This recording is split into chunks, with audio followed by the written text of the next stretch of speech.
Hello everyone, and welcome back to my part 3 of my Road to Plat series. For today's video I wanted to do a quick intro talking about the contents of it because I have a new build. Yep, it is a condi hybrid Trapper Soulbeast, and it's by far the most fun I've had playing PvP ranked matches in a long while. Also, this build has 3 versions, and I will leave a link in the description below to each one of them. Plus, after showing with a few clips the 3 variations of the build, I'm gonna end the video with a full game analysis / commentary of my favorite version. But anyways, for now I will tell you that there is a very tanky version, one that's more agile and squishy, and one that's a little bit in the middle between those two. The one that you're seeing right now, it's the tanky approach to this project. It's basically designed to put down your traps, be annoying, provide some combo fields for your teammates, and it's not meant to hold points, but you can hold them for a while. The trick is to know that once you've used your cooldowns, your important cooldowns, you gotta get out of there. But yeah, it's very effective for that, it's very fun, and you also support your teammates in multiple ways. Often I get top healing. Even though we're not dedicated healers, with this build or with this version I often get top heals.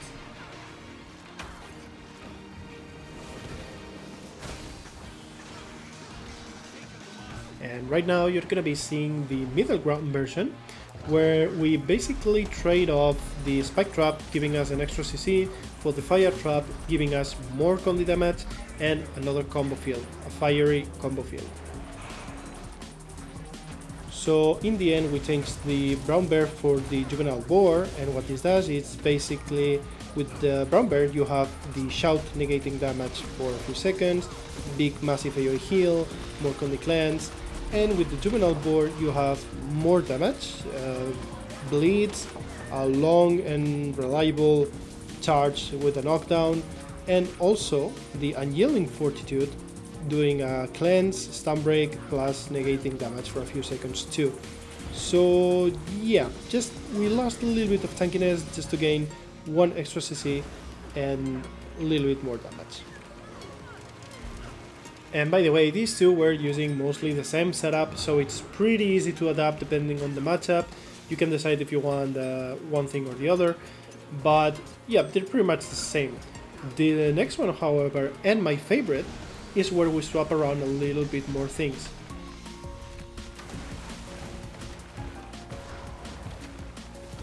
Also, apologies for the next clip because it's a showcase of my favorite version, the one that has a lot of mobility and less tankiness, but since it was a clip taken out from a stream and for some reason my audio files from within the game got wrecked, yeah, this one is without game sound, but here we go. So for starters, previously we were using on both versions of the build the Relic of the Wayfinder just to cope with not having that strong mobility. I really like mobility, so I couldn't find myself playing the game being super slow and not having that mobility. Wayfinder fixed it for me, and that's why I chose it. Now we're using Relic of the Dragon Hunter because we changed the pets that we're using and also swapped the dual maces for the sword and warhorn. Now we have reliable access to swiftness and a long leap and more mobility overall. The objective of this deal is to be side noding as much as you can. Of course you can assist mid if there's nothing else to do or it would be beneficial, but the clear goal of this build is to be side noder. You're incredibly strong dueler and you want to put your stuff, get out if you can't finish the target, and then go back in. They will die, and I have killed so many people just dropping traps before I leave, and they come to recap the point and they just die from the traps or nearly die just from the traps. Then you come finish the job and they can't do anything about it. It's my favorite by far. So that's about it for the breakdown of the 3 versions of the build.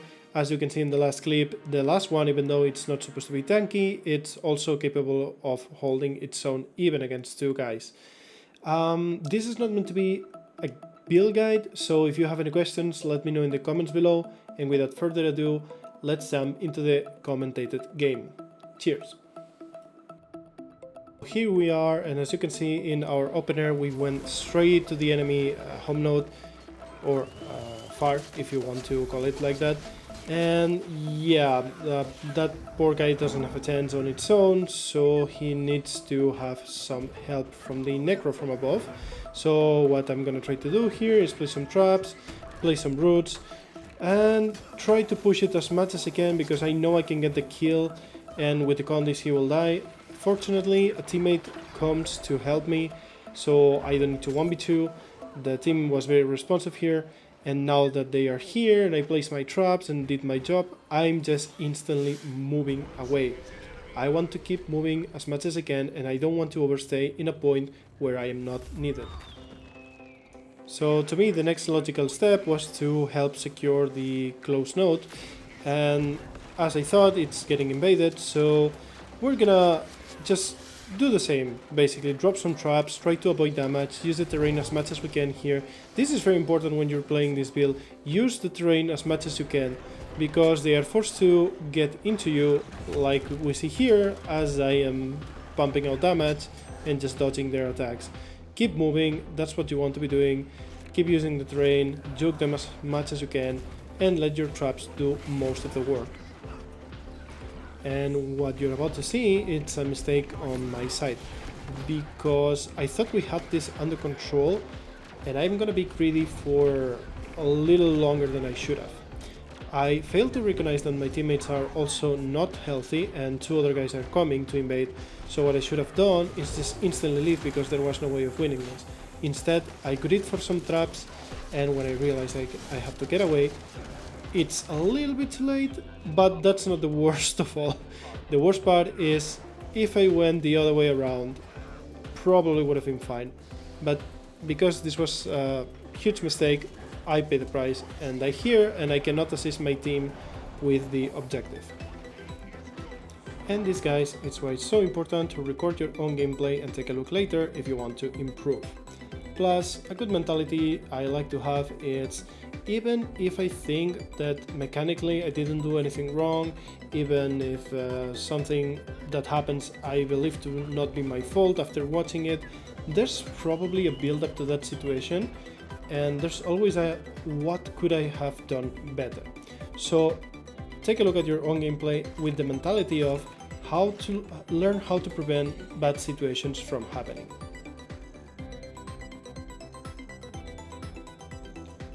Now here, because my teammate seems to have completely under control the objective point in the middle, I decided to go to my home node. We get invaded here, and I must admit that I got a little bit cocky because I knew the Skyhammer was dropping and he was gonna die anyways, but otherwise you don't want to be face tanking this much damage. You want to be going in and out, as we explained before, and yeah, that's especially against warriors. Don't face tank them like this. This was a special occasion because the Skyhammer was dropping and I knew he would die anyways. But even then, you saw how dangerously low we dropped. So rinse and repeat, we drop our traps here and we want to be moving to the next objective. We decide to check a mid quickly, but I think it's under control, so the next step is, you guessed it, we go to the sides. I really don't want to fight outside of points. You want to avoid that as much as you can, especially with the mobility you have. You want to go in, dig up as quickly as possible, place the traps, force them into your traps, and then you start fighting. Here, I think that the situation is getting dire really quickly, so instead of making the same mistake as before, I run away immediately. See, we learn from mistakes. Also, right here, you'll see me chilling for a bit, taking a look at how the map is doing and going back to close just to drop some more traps in case somebody is wanting to invade it. This is what I like about this build too. There is no downtime really. You always have something to do, somewhere to be, play some traps here and there, and yeah, that's very fun to me. And this is the perfect example of what I was talking about earlier. Even though I think I made the correct play and I want to be on the point as quickly as I can, as everyone should, well, here I should have understood that my teammates were not coming on time and my build is not designed to hold a point, especially against multiple people. So I should have just left instead of going back in, but I don't. I think that the correct play was to go in there, yes, but I should have understood and realized that my teammates were not coming, and so the next step is, okay, what can I do better? How can I be useful? It's definitely not going into a situation where I know for sure I'm going to die. So the next time this situation presents, I will probably remember this and know what to do. But for now, we're gonna try to take our home node back. Now this matchup is a little bit more tricky because we want to avoid him as much as we can the moment he pops his elixirs, which he just did, and now he's gonna try to chase us from the top, because he knows it's in my interest to decap. So what I'm gonna do, just decap while avoiding damage, try to go back to my healing area. I will have another heal soon, and by now I think, because my traps are going off cooldown, I can just root him and start setting up, and he's probably going to die. Yep, there it is. Had I not been patient, which, let's be honest, it's not my strong point, I always like to play very aggressive, I would have died. So with this build at least you can practice being a little bit more patient. That's a plus. And for the next move I take a look at the map and I see everything is under control, my teammates are rolling them, also dying a little bit outside of position, so I see that somebody is on mid, it's a Harbinger from before, and I know I can take him one-on-one without a problem. At the very least, I can just prevent him from taking the point completely, so that's my goal here. I don't want to chase him, we are so far ahead, there's no reason for me to try and make an aggressive play here. So yeah, that's what I do, and now I live somewhere else. I see them making a play for our home node, and that's exactly where I'm going to go now. Let's see. And you're gonna see next a very educational fight, because we started super well according to game plan, which is drop the traps, the combo fields, the first batch of conditions. We nearly kill him, force some buttons out of him, and the next obvious step is to just get away with our superior mobility, wait a few seconds for our traps to come back, let my pets do some damage in the meantime, and finish the job. Instead, we grit for the point when there's absolutely no need for it, and we pay the price. Now our teammate is gonna come and save us here, but you get the point. We had this 100% and there was absolutely no need to try and hold the point for so long, because we're super far ahead and he wouldn't have even capped it anyway before my cooldowns popped back up. So yeah, big mistake. This is the second time I try to run away after a scuff situation over that side. Yeah, see, if I don't rewatch this game, I'm gonna keep doing this, but hopefully I will fix this for the next time. Yeah, I'm gonna pay the price here again. However, we do the best as we can to stay alive for as long as we can, pulling a lot of attention to us, and that hopefully is going to be enough for my teammates to spawn and go take mid and close again. By the way guys, a nice tip is to use your dagger number 4 to evade attacks. It has a short evade window and it can be very useful to stay alive for longer, like this.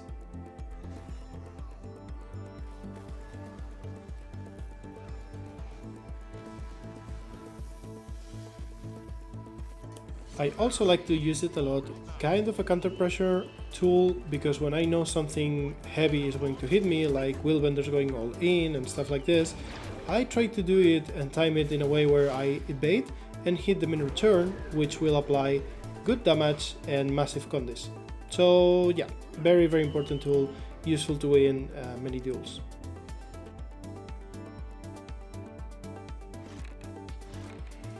Here I basically take a look at the map and my teammates' health bars, and I know that if I go mid, I'm probably not gonna make a difference and just die.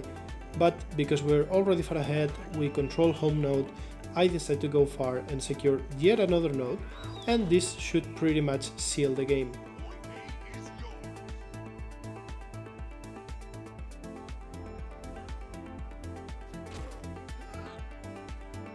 Now here I want to buy as much time as I can, but without dying. I think the game's still over, even if I die here, and we are going to win regardless, but it doesn't hurt to make the correct call.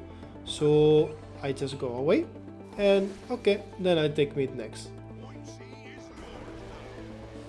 And even though it might look like we didn't do that much this game, because I focused a lot on what we did wrong, just wait for it and take a look at the end score.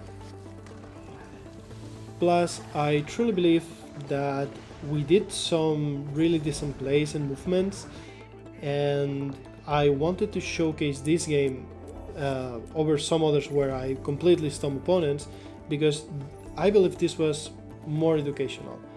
In this one, we really show the goods, the bads, the strongs, the weaks, and how it should be played. So that's about it. I hope you guys liked the video, let me know what you think, and as always, thanks for watching and have a nice day. Cheers!